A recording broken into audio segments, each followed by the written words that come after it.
62% of adults have reported living paycheck to paycheck. The impact of inflation has boosted high prices in food, gas, and housing, while the average hourly earnings have fell. Make that make sense.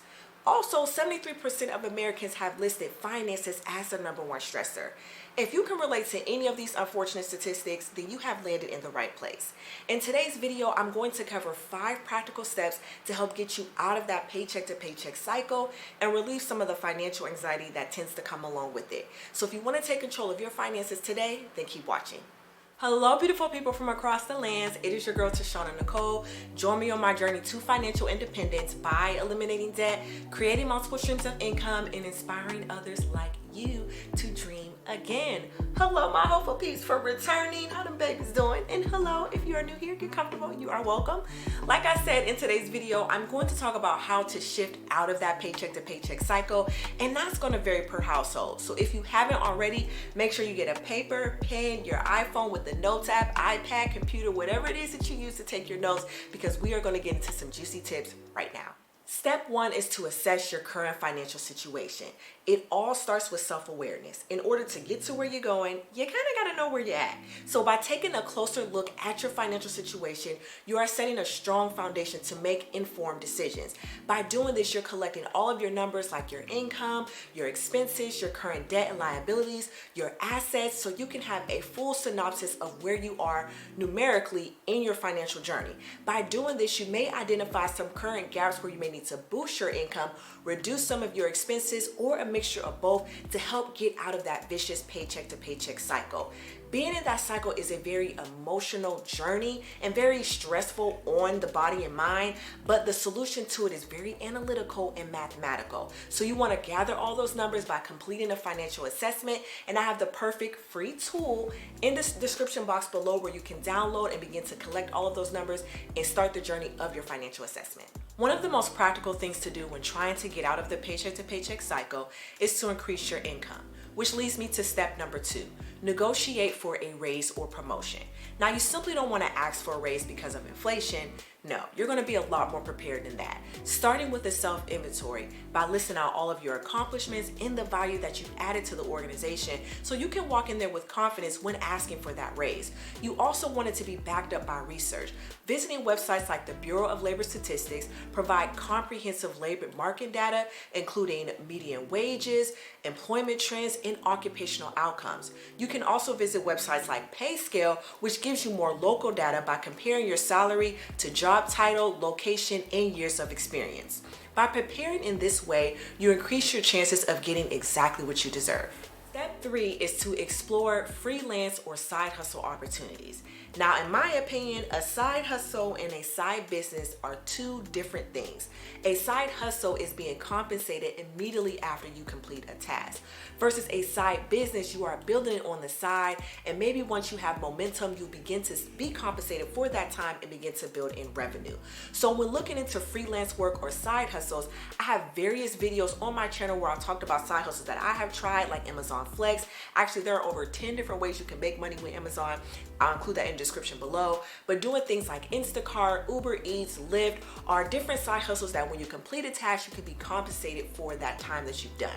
Now, also looking into the more online space is looking into freelance work. And there are 5 gigs that are in demand right now that I'm going to share with you. If you are still here watching, please be sure to hit that like button, as it lets YouTube know that this video is adding value and more folks should be watching your girl. I would greatly appreciate the love and support. Okay, back to the video. And the first one is freelance writing. So that's things like blogging, marketing content, and yes, blogging is still a thing. Actually, 80% of internet users interact with a blog or social media online. So if you have a knack for writing or skill for writing, you can set up a profile on a platform like Upwork and Fiverr and begin to offer that service. The next is a virtual assistant. Me as a business owner, I currently have a virtual assistant, so I know it's in demand. There are many small business owners who cannot manage it all, and having their first team member like a virtual assistant help offload some of those responsibility and tasks, and is very vital in growing their business. The third is a social media manager. We can say that social media isn't going anywhere anytime soon. There are a lot of personalities, content creators, YouTubers who need someone to help grow their platforms. So if you have any skills on, coming up with content, scheduling content, managing that, you may want to look into being a social media manager. Next is graphic design. And you do not have to be a skilled graphic designer. Simply opening a free account with something like Canva and providing that service, and again, taking that task off of the small business owner hands, you can create a profile on Upwork and Fiverr and begin to offer that by creating graphics for their website or their social media or their content that they're spewing out there, like a YouTube thumbnail or a Pinterest pin. There are various ways where graphic design is needed in the content creation space and online space, and even in general business overall.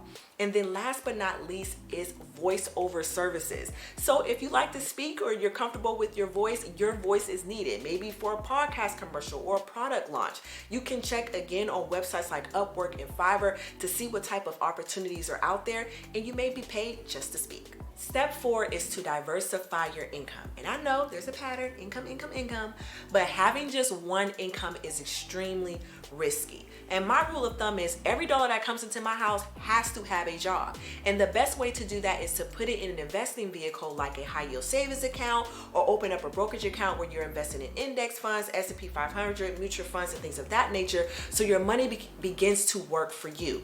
You can also look into creating passive income.